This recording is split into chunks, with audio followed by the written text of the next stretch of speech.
பார்ப்பதற்கு cinema set போல காட்சியளிக்கும் இதுதான் சென்னை கொரட்டூரில் உள்ள RPS மருத்துவமனை. மருத்துவர் RP சண்முகத்தை சேர்மேனாக கொண்ட RPS மருத்துவமனைக்கு கடந்த 11ஆம் தேதி சரோஜா என்ற பெண்மணி காய்ச்சல் காரணமாக சிகிச்சைக்கு சென்றுள்ளார். அவரை பரிசோதித்து பலவிதமான டெஸ்டுகளும் மேற்கொண்ட மருத்துவர்கள் அவருக்கு டைபாய்டு காய்ச்சல் தாக்கி இருப்பதாகவும் உடனடியாக அவரை மருத்துவமனையில் சேர்க்க வேண்டும் என்றும் கூறி ICUவிற்கு கொண்டு சென்றுள்ளனர்.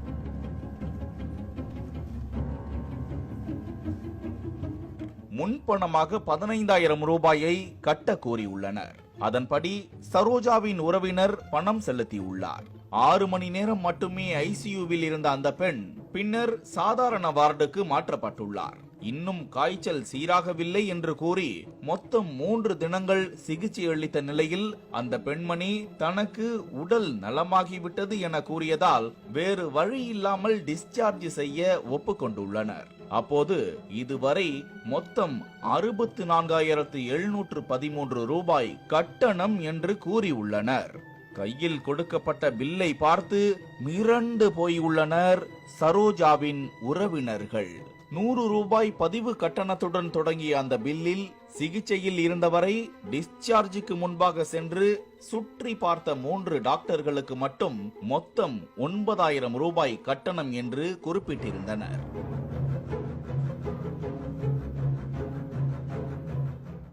இது இல்லாமல் சாதாரண வார்டு நர்ஸுக்கு 1,700 ரூபாய், டியூட்டி டாக்டருக்கு 800 ரூபாய் என்றும் குறிப்பிட்டிருந்த பில்லில் ICU நர்ஸுக்கு 1,500 ரூபாய் என்றும் டாக்டருக்கு 1,500 ரூபாய் என்றும் குறிப்பிட்டிருந்தனர். 3 நாளில் மருத்துவ வகைகளுக்கு மட்டும் 10,000 ரூபாய் என்று குறிப்பிட்டிருந்தனர். காய்ச்சலுக்கு எக்ஸ்ரே, அல்ட்ராசவுண்ட் ஸ்கேன் எடுத்த வகையில் 9,890 ரூபாய் என குறிப்பிட்டிருந்தனர்.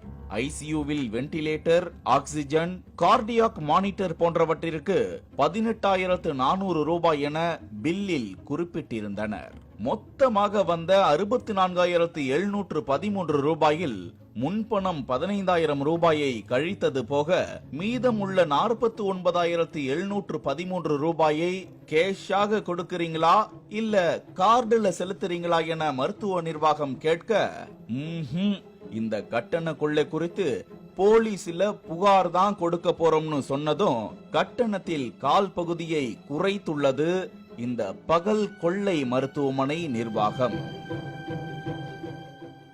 அதன்படி 6 மணி நேரம் மட்டுமே ICUவில் இருந்ததால் ICU கட்டணம் 9,200 குறைக்கப்பட்டுள்ளது. 3 மருத்துவர்களுக்குரிய கட்டணமும் 3,500 சுருங்கி போனது.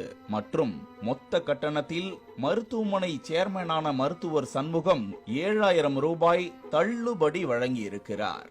ஆக ஏற்கனவே கொடுக்கப்பட்ட பில்லில் இருந்து 15,000 ரூபாய் குறைக்கும் நிலை ஏற்பட்டது. இதையடுத்து 28,013 ரூபாயை செலுத்திவிட்டு சரோஜாவின் உறவினர்கள் மருத்துவமனைக்கு பெரிய கும்பிடு போட்டுவிட்டு வெளியே வந்ததாக தெரிவித்தனர். இந்த சம்பவம் தொடர்பாக மருத்துவமனையின் அட்மின் கார்த்திக் என்பவரிடம் விளக்கம் கேட்டபோது அவர் தங்கள் மருத்துவமனையின் சேர்மேன் மட்டுமே இது பற்றி விளக்கம் அளிப்பார் என்று கூறி நழுவினார். இது குறித்த கேள்விக்கு பதிலளித்துள்ள மருத்துவ மற்றும் ஊரக நலப்பணிகள் திட்ட இயக்குனர் குருநாதன், அதிக கட்டணம் வசூலிக்கும் மருத்துவமனைகள் மீது புகார் அளித்தால் உரிய விசாரணை நடத்தி நடவடிக்கை எடுக்கப்படும் என்று உறுதியளித்தார். தனியார் பள்ளிகளுக்கு இணையாக தனியார் மருத்துவமனைகளும் கட்டண கொள்ளை விவகாரத்தில் கடிவாளமில்லா குதிரை போல தரிகட்டு ஓடிக்கொண்டிருக்கின்றது என்பதற்கு சாட்சியாக அரங்கேறி இருக்கின்றது இந்த சம்பவம். பாலிமர் செய்திகளுக்காக அம்பத்தூர் செய்தியாளர் ஸ்டீபன், வினோத்குமார் மற்றும் வேல்ராஜ்.